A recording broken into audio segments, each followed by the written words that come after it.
선대위 전권을 위임받은 더불어민주당 이재명 대선 후보는 오늘 선대위 첫 회의를 주재했습니다.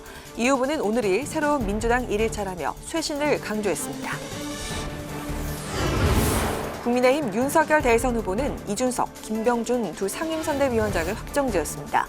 김종인 전 비대위원장은 하루 이틀 시간이 더 필요하다며 선대위 합류를 보류했습니다.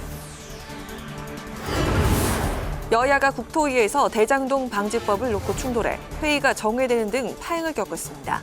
여당은 개발이익 환수법 등 이른바 대장동 방지법 상정을 요구했지만 야당은 법안 몇 개로 물타기 하려 한다며 반대했습니다. 뉴스앤 파워 인터뷰. 오늘은 선대위 직책을 내려놓은 채 전국 순회 프로젝트를 시작한 더불어민주당 이탄희 의원과 함께 현장에서 직접 청취한 바닥 민심은 무엇인지, 또 민주당 선대위 쇄신과 재구성에 대한 입장을 들어봅니다.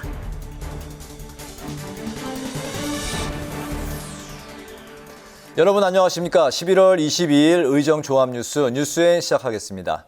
오늘은 인사청문회 중계방송으로 늦게 방송합니다. 이재명 민주당 대선 후보는 전국민 선대위를 띄우며 쇄신에 박차를 가하고 있습니다.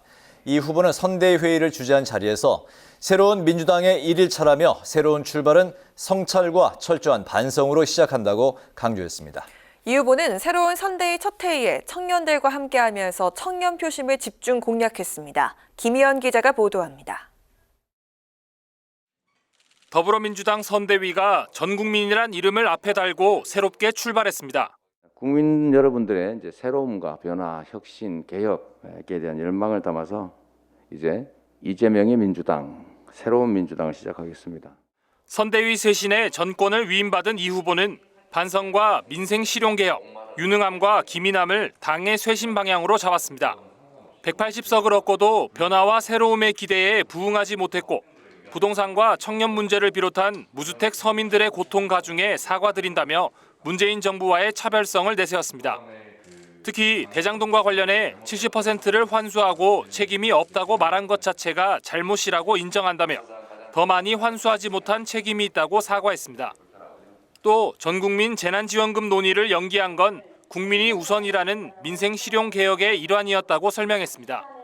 집을 계약한 후에 주택대출 규제로 잔금을 치르지 못한다는 국민의 요구에 기민하게 반응했는지 다시 한번 돌아봐야 한다며 앞으로는 국민 요구에 민감하게 반응하고 속도감 있게 처리해 나가겠다고 강조했습니다.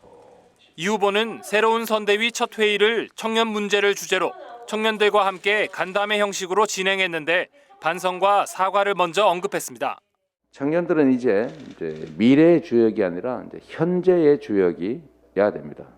역사상 가장 취약한 계층을 만들어 버린 점에 대해서 다시 한번 사과드리고 또 무한 책임을 느낍니다. 청년 취업과 창업, 워킹맘의 육아 문제, 신혼부부 주거 문제 등 다양한 청년 문제를 들은 이 후보는 당에서 목록을 정리해 할 수 있는 일은 신속히 처리하고 안 되면 정책으로 개발하겠다고 답했습니다. 이 밖에 이 후보는 SNS를 통해 대장동 개발의 핵심인 화천대유와 관련한 조건 없는 특검에 동의한다고 밝혔습니다.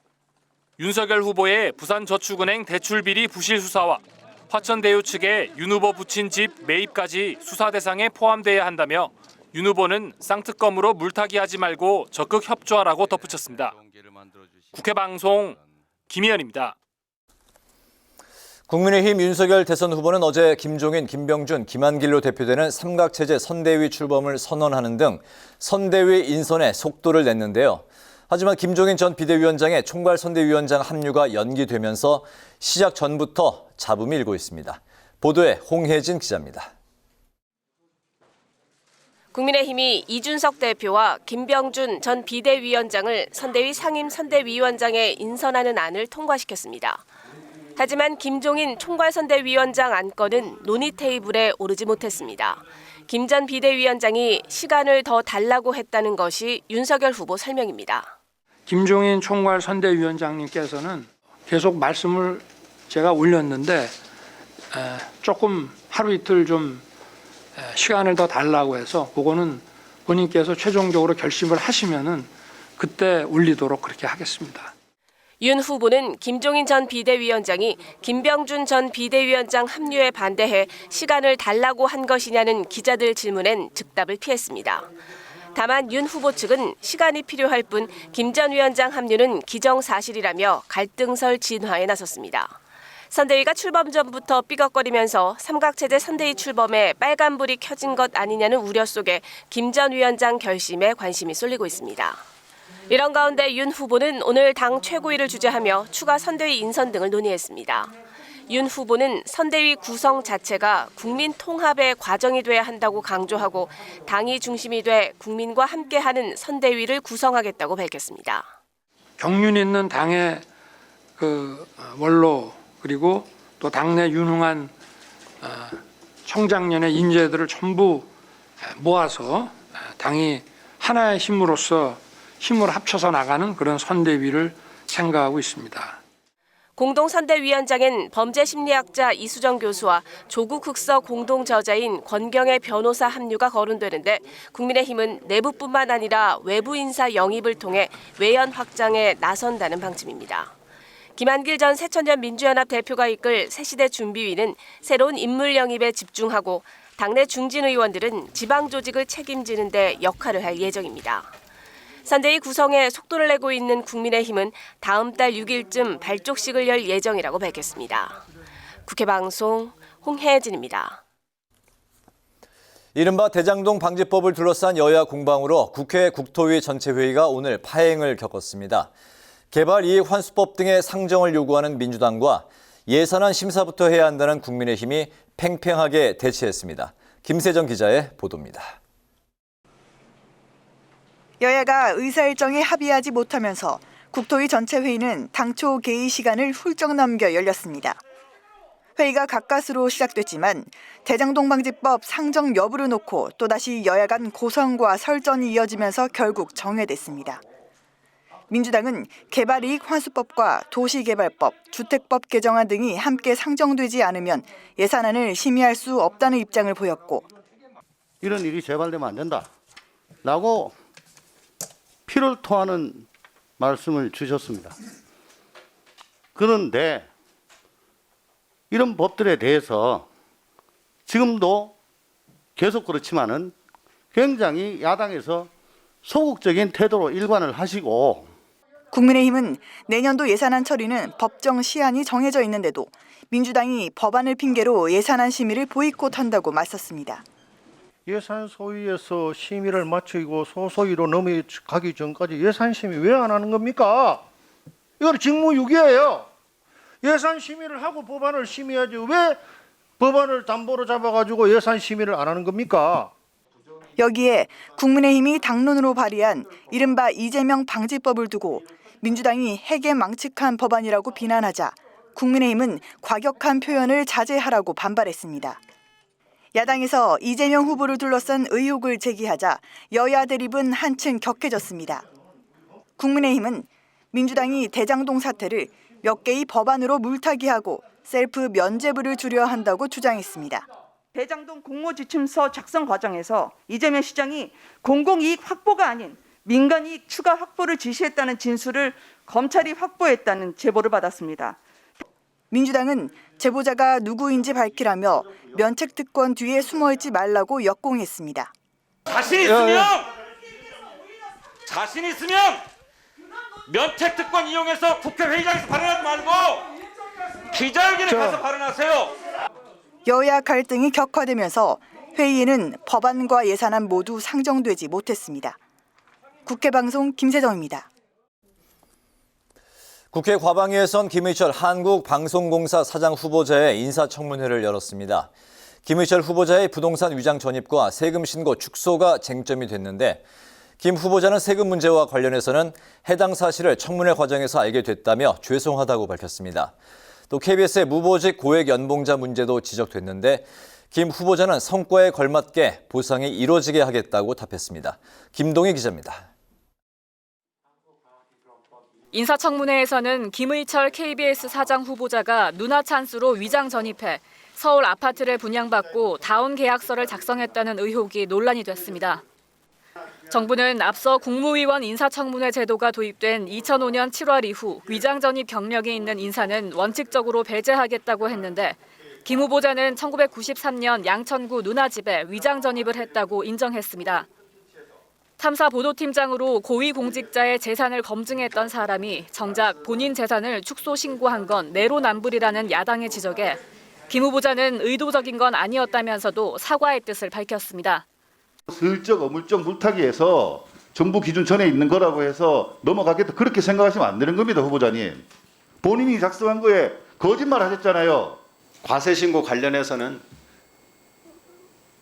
당시에 부동산 거래 과정에서 부동산 중개업소에 맡겼지만은 그런 것들 좀 세심히 살펴봤어야 되지 않느냐 이런 생각 갖고 조심스럽게 생각합니다. KBS가 경영 악화와 수신료 인상 논란이 끊이지 않는 상황에서 연봉 1억 원 이상의 무보직자가 전체 구성원의 절반에 이르는 것도 도마에 올랐습니다. 뼈를 꺾는 구조조정. 이게 KBS 수신료 인상의 전제 조건이다. 이런 것은 연봉 1억 이상의 월급을 받는 분이 전체 구성원의 절반에 달하는 이 인적 구성의 문제를 어떻게 정리할 거냐. 김 후보자는 직급 체계 개선이나 직급 임금 피크제가 있지만 특히 성과에 비례해 보상하는 체계를 마련하겠다고 답했습니다. 월급값 제대로 못하는 직원들이 있는지 면밀히 구석구석 잘 살펴보겠습니다. 성과가 있는 곳에 보상을 한다.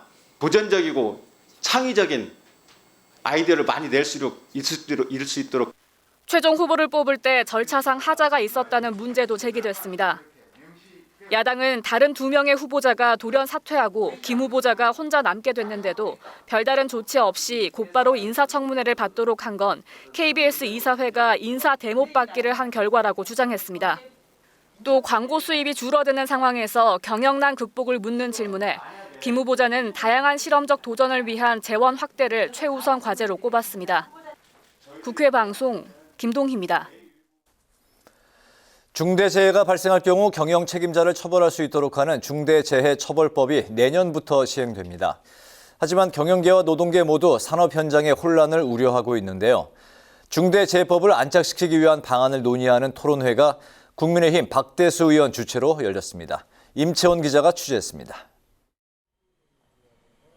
상시 근로자가 50명 이상 근무하는 사업장은 내년부터 중대재해처벌법을 적용받습니다. 중대재해처벌법은 안전보건조치 의무를 위반해 인명피해가 발생하게 한 사업주 또는 경영 책임자 등을 처벌하는 내용입니다. 하지만 경영계와 노동계는 여전히 불만입니다. 노동계는 5인 미만 사업장이 처벌 대상에서 제외된 것을 지적했고 경영계는 재해 예방보다는 처벌에만 초점이 맞춰졌다는 입장입니다. 이런 사업장의 우려와 공표를 벗어나도록 하기 위해서는 이런 부분들 최소한의 기준만 지켜나가면 면책이 된다라는 분명한 사인을 정부에서 세부적인 사인을 주셔야 될 것 같습니다. 그래서 저는 산업재해를 어떻게 하면은 중대산업재해를 자꾸 처벌을 면하려고 생각하지 마시고 안전보건 확보 의무를 좀 지키는 쪽으로 갔으면 좋겠어요. 발제에 나선 전문가들은 경영 책임자에게 결과가 아니라 과정에 대한 책임을 묻는 방향으로 중대재해법이 보완돼야 한다고 주장했습니다. 기업 입장에서는 중대재해처벌법상 책임 주체가 될 것을 우려해 오히려 안전보건 관리 업무가 위축된다는 설명입니다. 아마 경영 책임자께서 한마디 하시는 게 훨씬 더 실효성 있게 작동할 거라는 믿음이 있습니다. 문제는 이게 막연한 두려움을 줘서 오히려 경영 책임자가 도망가게 더. 기업이 처벌을 면하기 위해 이행해야 하는 안전보건 확보 의무 내용들이 모호하게 규정돼 있다는 지적도 나왔습니다. 그래서 실제 어느 정도 안전보건 확보 의무 수준을 달성한 기업에 대해서는 ISO 인증처럼 공적인 인증을 해준다고 하고 그러고 그걸 나중에 이제 실제 사고가 났을 때 수사 등에 이제 반영을 한다고 한다면. 노동계는 규정이 모호하다는 주장에 대해 기업이 위험성 평가 등을 통해 자발적인 산업안전보건 체계를 갖추는 노력이 필요하다고 주장했습니다. 박화진 고용노동부 차관은 내년에 중대재해처벌법이 시행되면 산업재해 사망자 수를 2,000명대에서 1,000명대로 줄이는 데 기여할 것으로 기대했습니다. 국회 방송 임천입니다. 대한민국 제14대 대통령을 지낸 고 김영삼 전 대통령 서거 6주기 추모식이 오늘 국립서울현충원에서 거행됐습니다. 추모식에는 여야 대선주자 5명과 함께 김부겸 국무총리, 더불어민주당 송영길 대표, 국민의힘 이준석 대표 등 정치권 인사들이 대거 참석했습니다. 추모사에서 이재명 더불어민주당 후보는 군부에 의한 권력 찬탈이 불가능하게 한 점은 역사에 남을 일이라며 추모했고, 윤석열 국민의힘 후보도 어느 한 정권이 하기 어려운 결단을 해 한국 사회를 엄청나게 개혁했다며 김 전 대통령을 기렸습니다. 더불어민주당과 열린민주당이 연내 당대당 통합을 마무리하기로 합의했습니다. 양당의 통합협상 대표단은 오늘 국회에서 가진 첫 상견례에서 대선 승리와 사회개혁을 위해 통합을 추진하기로 합의했다고 발표했습니다. 이어 다른 민주개혁 진영에도 문호를 열고 적극 연대하며 검찰개혁과 언론개혁 전진을 위해 노력하기로 했다고 밝혔습니다. 더불어민주당 송영길 대표는 오늘부터 고지가 시작된 주택분 종합부동산세와 관련해 1가구 1주택 대상은 전체 고지 인원의 13.9%라고 말하며 종부세 폐지를 주장한 윤석열 국민의힘 후보를 비판했습니다. 송 대표는 오늘 국회에서 열린 당 부동산 프로젝트 펀드 제도 개선 토론회에 참석해 1세대 1주택의 경우 전체 종부세액의 3.5%만 부담한다며 시가 16억 원 이하는 종부세를 내지 않는다고 설명했습니다. 이어 내는 사람들도 50만 원 내외 2000cc 중형차 한 대 정도의 세금이라며 윤 후보를 향해 제대로 공부하길 바란다고 지적했습니다. 국민의힘 이준석 대표는 인천의 흉기 난동 사건 부실 대응과 관련해 경찰 체력 검증은 성비를 맞추겠다는 정치적 목적이 아니라 최소한 치안 업무 수행 능력이 확인돼야 한다고 주장했습니다. 이 대표는 오늘 당 최고위원회의에서 국민들은 최일선에 투입되는 경찰 공무원들이 치안 업무에 있어서 최소한의 제압 능력을 가질 것을 기대하고 있다며 이같이 밝혔습니다.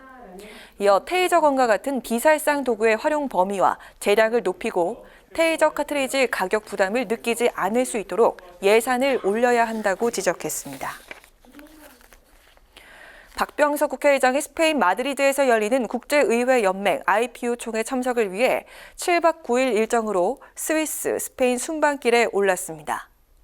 박 의장은 이번 IPU 총회에서 민주주의의 시대적 과제로 분열 극복과 공동체 구축을 주제로 본회의 토론에 나서며 총회 기간 주요 참석국 의회 정상과 양자 회담을 갖고 원자재 수급 협력과 글로벌 백신 공급 등을 논의할 예정입니다. 이에 앞서 스위스를 공식 방문해 세계보건기구 WHO 사무총장과 국제노동기구 ILO 사무총장과 면담하고 스위스 연방하원의장과도 회담할 예정입니다.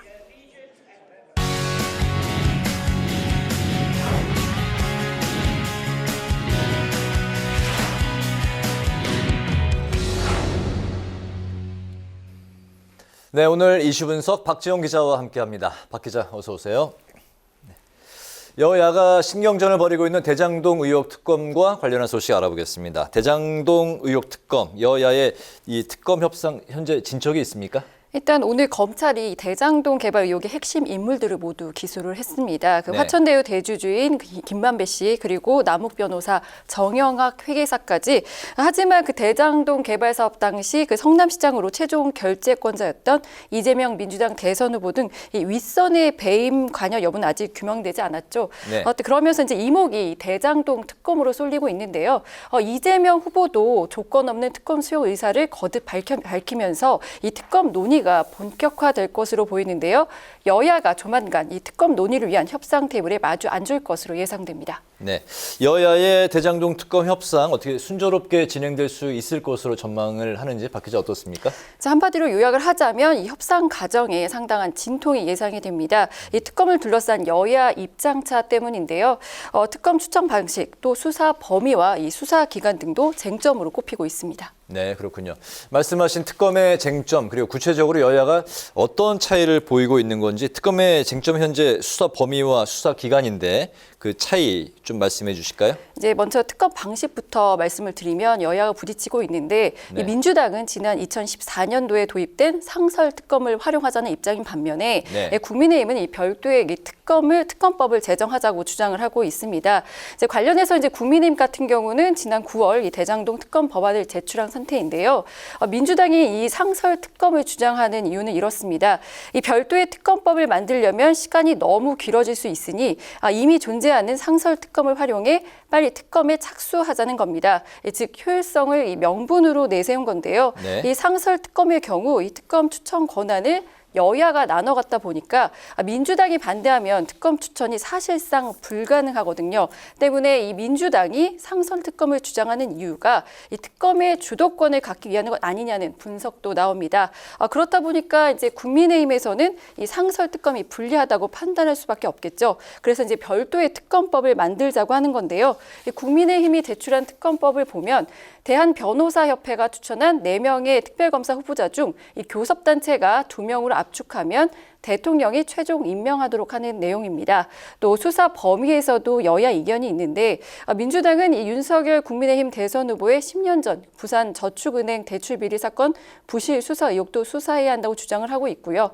국민의힘은 이걸 요구하는 건 물타기다, 물귀신 작전이라고 비판하며 받아들일 수 없다는 입장입니다.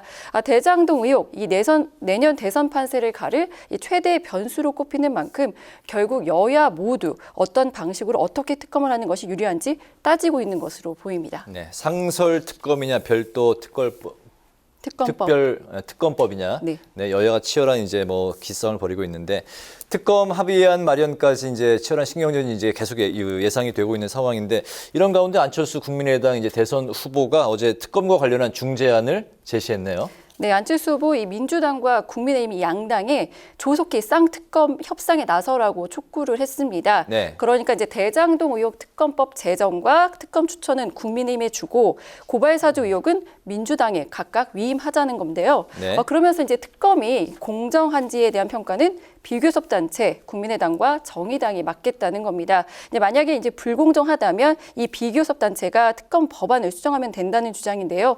이렇게 해서 늦어도 연말 전에는 특검에 의한 수사 착수가 이루어지도록 하자는 겁니다. 이 안철수 후보 어제 그 특검 시간 끄는 자가 죄인이다 이렇게 말했는데요. 이렇게 거대 양당 후보를 싸잡아 비판하면서 제3지대 대선 후보로서 존재감을 드러내고 있는 것으로 풀이가 됩니다. 네, 이제 중요한 게 특검 수사 결과가 내년 대선 전까지 나올 수 있느냐일 텐데 이 가능성 지금 현재 어떻게 바라보고 있습니까? 이제 내년 대선일이 3월 9일이니까 이제 네. 오늘로 107일이 남았습니다. 이제 100일 조금 넘게 남은 상황인데요. 일단 이론적으로는 가능해 보입니다.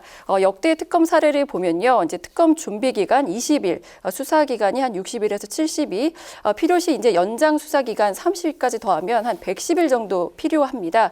하지만 앞서 이 말씀드린 대로 여야가 특검 방식, 수사 범위 등에서 입장차를 보이고 있어서요. 이것만 합의하는데도 상당한 시간이 소요될 것으로 예상이 되고 있는 만큼 이렇게 남은 시간을 고려하면 물리적으로 시간이 촉박하다 때문에 대선 전까지 수사 결과를 내놓기가 쉽지 않다는 게 전문가들의 전망입니다. 그렇군요. 알겠습니다. 오늘 그 이슈 분석에서는 여야의 대장동 특검 협상과 쟁점 그리고 대선 전 특검 결과 가능성까지 살펴봤습니다. 박정 기자 수고했습니다.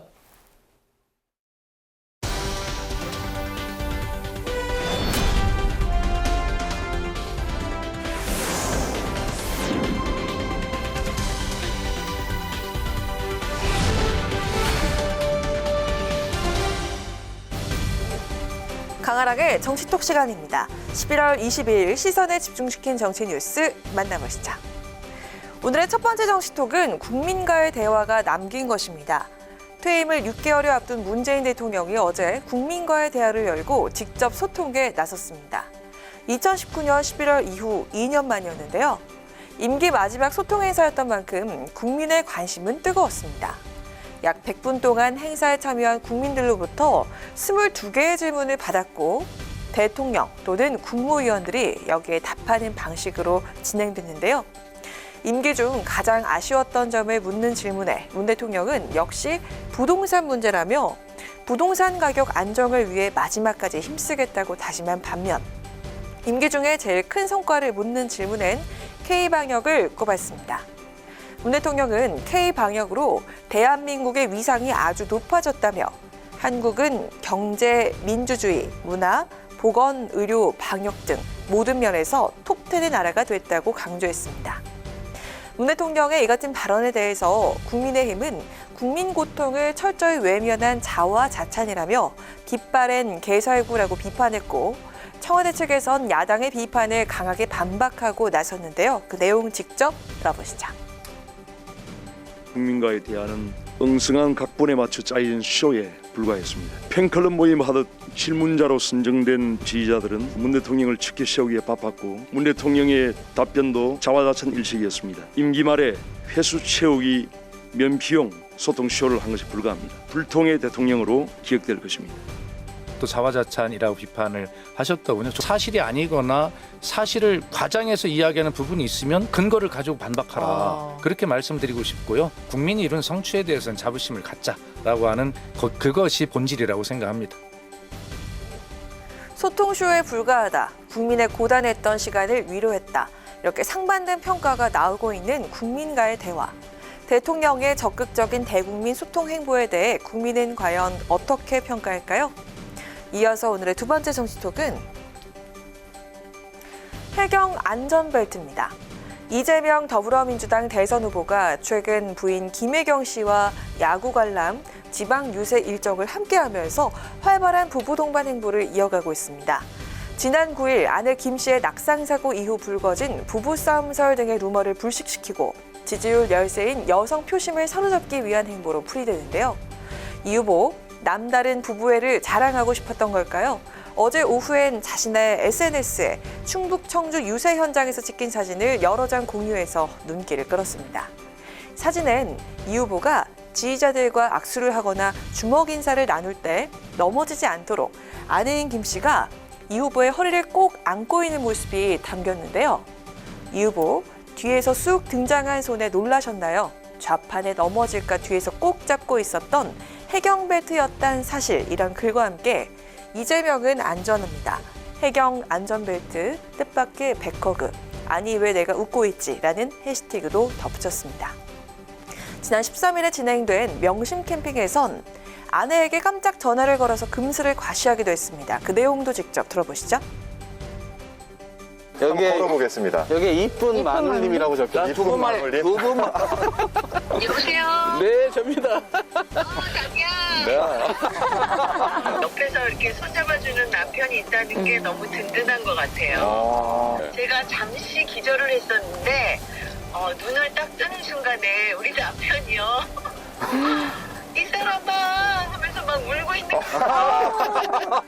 상상이 안 가시죠, 여러분들? 네. 그래서 사실 좀 되게 뭉클했어요. 유 후보 아내가 유세 전면에 나서는 것을 놓고 윤석열 후보와 차별화 전략을 펴고 있다는 분석이 나오고 있습니다. 윤 후보의 부인 김건희 씨는 공개석상의 모습을 드러내지 않고 있기 때문인데요.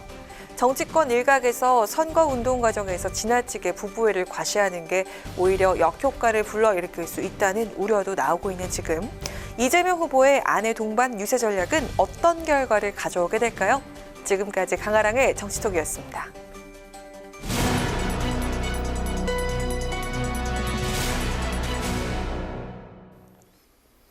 네, 국민의힘 선대위의 기초공사가 진통 끝에 마무리됐습니다. 그렇지만 3김 체제 합의를 이뤄낸 지 하루 만에 이상 기류가 감지되고 있는데요. 당 선대위와 관련해서 임승호 국민의힘 대변인과 관련 이야기 나눠보도록 하겠습니다. 대변인님 나와 계시죠? 네, 안녕하세요. 네, 안녕하십니까.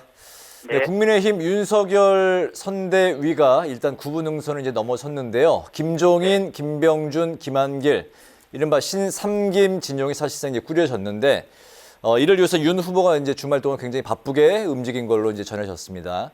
이렇게 이제 인선 갈등을 마무리하고 교통 정리할 수 있었던 가장 그 결정적 요인을 어디에서 찾을 수 있을까요?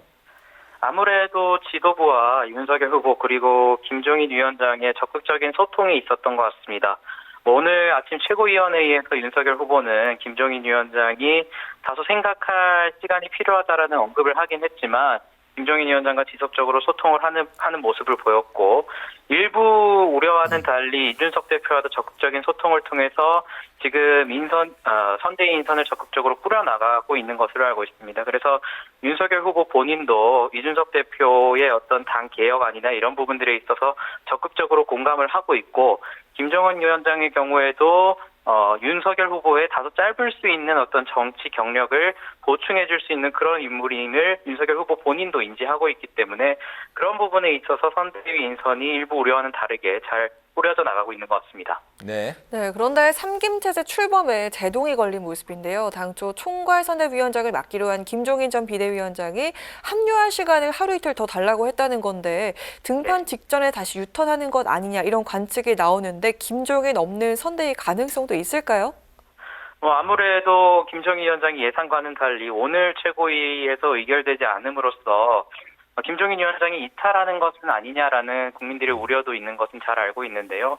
하지만 제가 연락을 듣기로는 지속적인 윤석열 후보 본인과 김종인 위원장의 소통이 이루어지고 있는 상태고 오늘 최고위에서도 밝혔듯이 김종인 위원장이 이 참여를 거부한 것이 아니라 윤석열 후보와 선대위 인선에 있어서 조금 더 소통할 시간이 필요합니다. 그래서 저희가 사실 민주당 선대위에서 다소 빠른 선대위 구성을 하기 위해서 좀 물리적인 결합을 강조하다 보니까 최근에 민주당 선대위도 쇄신 작업을 다시 하고 있지 않습니까? 저희는 그런 실수를 여당의 실수를 가져가지 않기 위해서 조금 시간을 가지고 천천히 꾸려나가자는 입장입니다. 네네. 이런 가운데 윤석열 후보가 내일은 대선 경선 후보들과 오찬을 함께할 예정이죠? 예, 그렇습니다. 네, 홍준표 의원과 유승민 전 의원의 참석 여부는 이제 불투명한 걸로 조금 전까지는 전해지고 있는데 이 참석 여부가 정해졌는지 궁금하고요. 두 사람과 물밑 접촉 상황도 함께 궁금합니다. 아무래도 홍준표 의원이나 유승민 의원의 참여 여부에 대해서는 확정된 바가 아직까지는 없습니다. 다만 이 대선 경선 과정에서 이 낙선의 아픔을 치유할 시간이 필요한 것 같습니다. 그래서 홍준표 의원도 그렇고 유승민 의원도 그렇고 낙선을 했을 때 이 낙선 연설에서 당연히 결과에 승복을 하고 그 결과에 대해서 이의를 제기하지 않을 것임을 밝혔기 때문에 지금은 상처를 치유하고 있는 시간이고요. 그래서 홍준표 의원과 유승민 의원이 지금 당장은 선대위에 참여하지 않더라도 이후에 추가 인선에서 합류할 수도 있는 부분이고 굳이 선대위에 참여하지 않더라도 외부에서 지원을 하는 역할로 충분히 지원을 해주실 것이라 생각하고 있습니다. 네, 오늘 말씀 잘 들었습니다. 네, 감사합니다. 네, 지금까지 국민의힘 임승호 대변인이었습니다.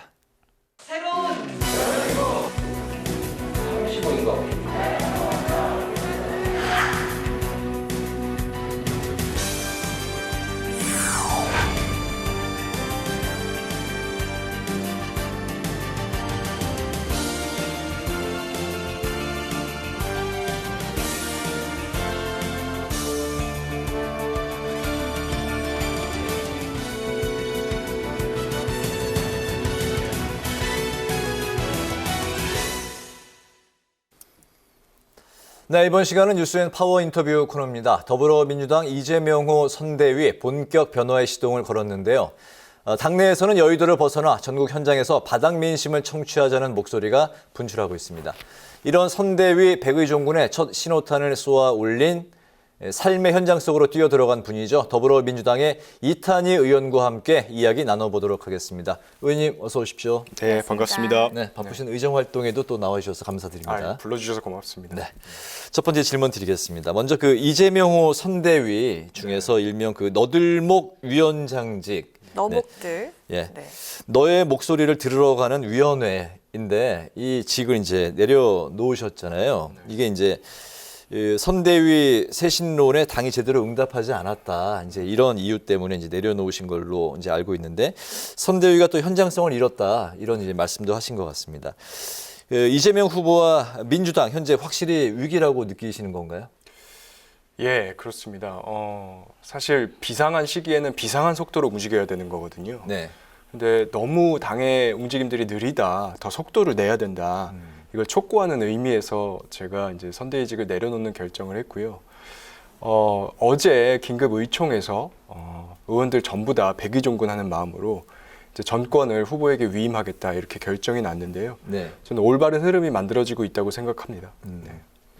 네네. 네, 현장성을 특히나 강조를 하시잖아요. 네, 직접 당신 한 사람의 목소리를 듣습니다. 전국 순회 프로젝트 중이라고 들었는데요. 지금까지 경북 그리고 불경, 호남에서 2030 세대 청년 노동자와 유족 등을 만나셨는데 어떤 말을 현장에서 가장 많이 들으셨을까요? 소개를 좀 해주시죠. 예, 이제 공통적으로 하시는 말씀은 이제 힘들다, 앞이 보이지 않는다, 불안하다. 네. 우리가 제 인간의 삶을 생각하면 이제 계단적으로 올라가는 그런 흐름들을 생각하기 마련인데 그런 흐름이 전혀 보이지 않는다. 또 다시 한번 좀 희망을 품고 싶다. 그런 것들을 좀 만들어달라. 이런 말씀을 공통적으로 하셨습니다. 네. 그동안 이제 바닥 민심을 이제 듣기 위해서 청취하기 위해서 이제 시민의 삶 구석구석으로 이제 뭐 파고 들어가서 청취하신 걸로 이제 알고 있는데요. 그런 현장의 목소리를 이제 듣던 많은 이야기 중에서 뭐 기억나는 일화나 어떤 그 목소리가 있었는지 이제 궁금하고요. 또 그 목소리를 들으신 의원님께서 또 어떤 걸 느끼셨는지도 함께 말씀해 주시죠.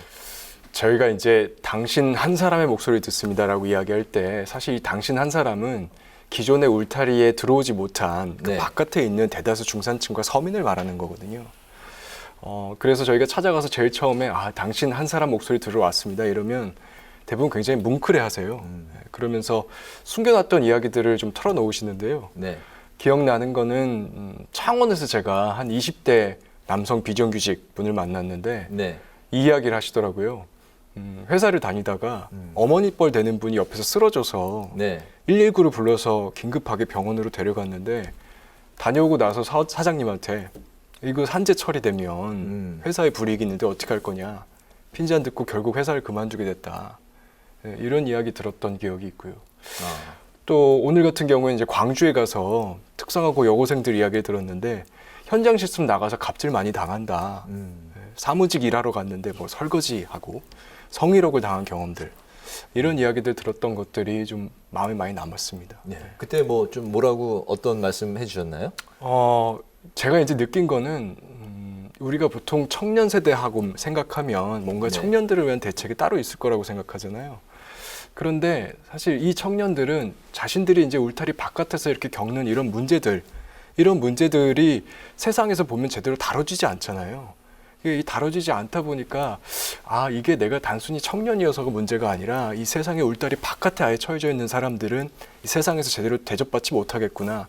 이런 불안감들을 많이 가지고 있더라고요. 그래서 그런 불안감들 때문에 어떻게든 이 울타리 안으로 들어가기 위해서 계속해서 애를 쓰고 그것들이 이제 어떤 공정 논란 이런 것들로 이어지고 하는구나 이런 거 제가 많이 느꼈고요.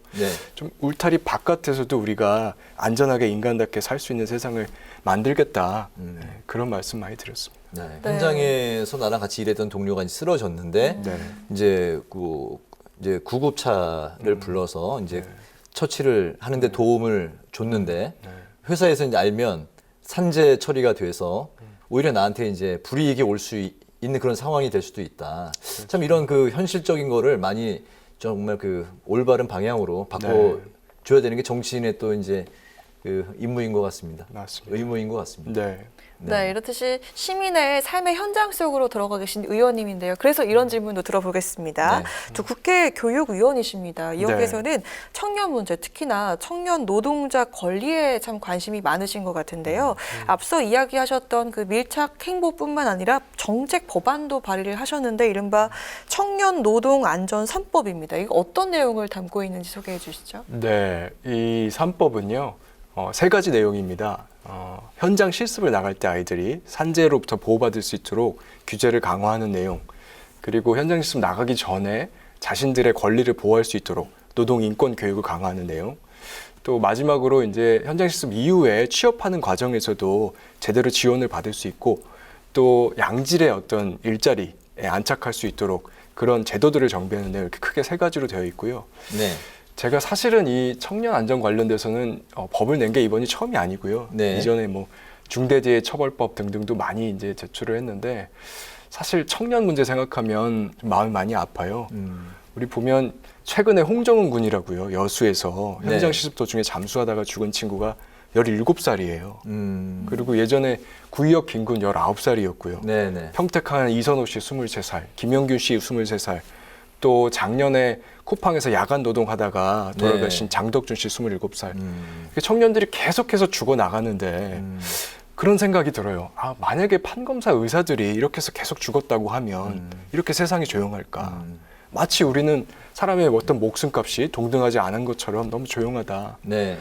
좀 답답한 마음이 들어서 저도 뭐라도 해야 되겠다 그런 마음으로 계속해서 법이라도 발의를 하고 있는 상황입니다. 그렇군요. 네, 그러면은 의원께서 이 청년 노동 문제와 관련해서 좀 관심을 갖게 된 계기나 이유가 있을까요? 네. 예, 이거 방금 말씀드린 것처럼 이제 사람이 죽었을 때 제가 현장에서 가서 보면 정말 많은 사람들이 모여서 추모를 하고 마음을 아파하는 게 느껴져요, 시민들이. 그런데 막상 우리가 인터넷을 들어가 보면, 핸드폰을 켜보면, 그리고 여의도에 들어가 보면 그 이야기들은 어디에서 잘 대변되고 있지 않아요. 네네.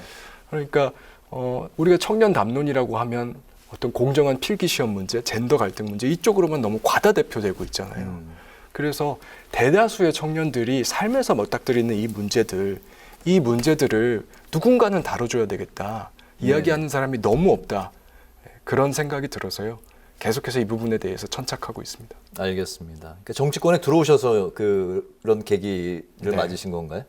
맞습니다. 알겠습니다. 그 배지도 네. 그 의원님의 그런 마음을 이제 상징하고 있는 것 같습니다. 네네.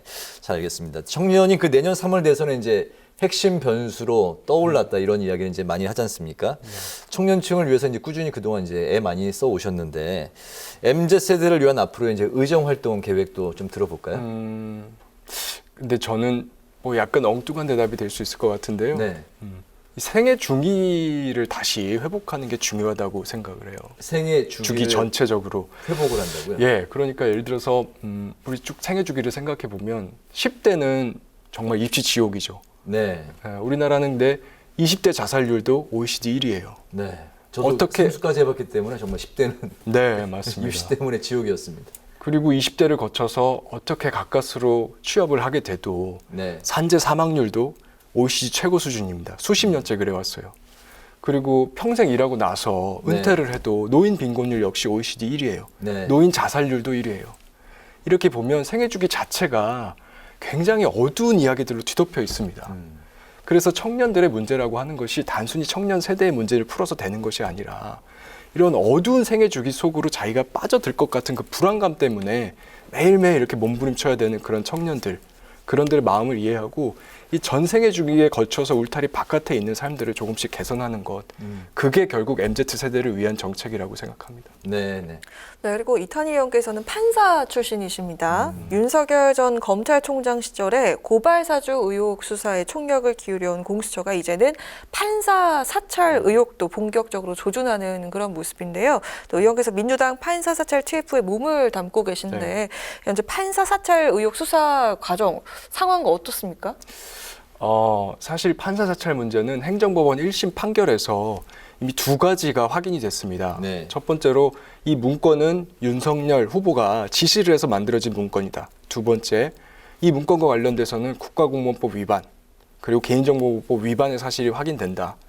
두 가지가 법원 판결로 확인이 됐기 때문에 수사는 불가피한 수순이다라는 말씀을 거듭드리고요. 사실 수사 과정을 통해서 이것이 만약에 사실로 확인이 된다고 하면 그것은 지금까지 윤석열 후보가 보여줬던 모습이 사실은 피해자 코스프레에 불과했고 실질적으로는 권력을 사유한 것이다 라는 비판을 면치 못할 것이라고 생각합니다. 알겠습니다. 이제 민심, 그 바닥 민심을 청취하기 위한 전국 순회, 아까 이제 그 너들목 위원장직은 내려놓으셨지만, 네, 너목들 위원장직이죠. 그 너목들 위원장직, 그 순회 일정은 이제 계속 지속이 되는 것인지, 지속된다면 그 일정, 남은 이제 전국 순회 일정도 이제 궁금하고요. 또 연말까지 의원님이 이제 또 활동하고 계실 그 의정 활동 계획도 같이 들어보겠습니다. 뭐 이제 기본적으로 국회 상임위원회라든가 본회 일정들, 입법 활동들은 이어갈 것이고요. 네. 제가 이제 이번에 선대위직을 내려놓으면서 현장으로 가자라고 말씀을 드렸기 때문에 어찌 보면 저 스스로 제가 감옥에 저를 집어넣은 꼴이에요. 그래서 제 말을 스스로 실천하는 모습을 보여드리겠습니다. 연말까지 계속해서 현장 투어 할 생각이고요. 특히 전국에 좀 흩어져 있는 중산층과 서민들, 그중에서도 청년들, 수도권 중심의 어떤 청년 담론 이런 것들에서 소외된 사람들을 구석구석 찾아다니겠습니다. 알겠습니다. 연말까지 뭐 계획 굉장히 뭐 바쁘실 것 같습니다. 네. 오늘 의원님과 인터뷰하면서 느낀 게 의원님이 생각하는 정치, 그런 게 이제 어떤 방향이고 어떤 내용인지 그대로 마음으로 다 느껴졌습니다. 청년과 소외된 우리 주변의 이웃과 서민을 위한 정치를 앞으로도 지속적으로 펼치는 모습 잘 지켜보겠습니다. 고맙습니다. 네. 오늘 그 뉴스엔 파워 인터뷰 이제 마무리할 텐데요. 오늘은 현장에서 청취한 바닥 민심 그리고 민주당 선대위 쇄신과 재구성에 대한 입장을 더불어민주당의 이탄희 의원과 함께했습니다. 의원님 오늘 말씀 잘 들었습니다. 고맙습니다. 고맙습니다. 네, 내일 새벽 서해안과 내륙 곳곳에 많은 눈이 내리겠습니다. 예상 적설은 전북 동부에 최고 10cm, 경기 남부와 충청 북부에 최고 5cm 정도인데요. 내일은 최고 추위가 찾아오겠습니다. 아침 기온 서울이 영하 3도, 낮 동안에도 예년 기온을 5에서 7도가량 밑돌겠고요. 이번 눈은 내일 새벽부터 아침 사이에 집중될 가능성이 크니까요. 출근길 도로 미끄럼 사고에 각별히 주의하셔야겠습니다. 오늘 뉴스엔은 여기까지입니다. 국민의 국회를 위해서 내일도 뉴스엔이 함께하겠습니다. 시청해주신 여러분 고맙습니다.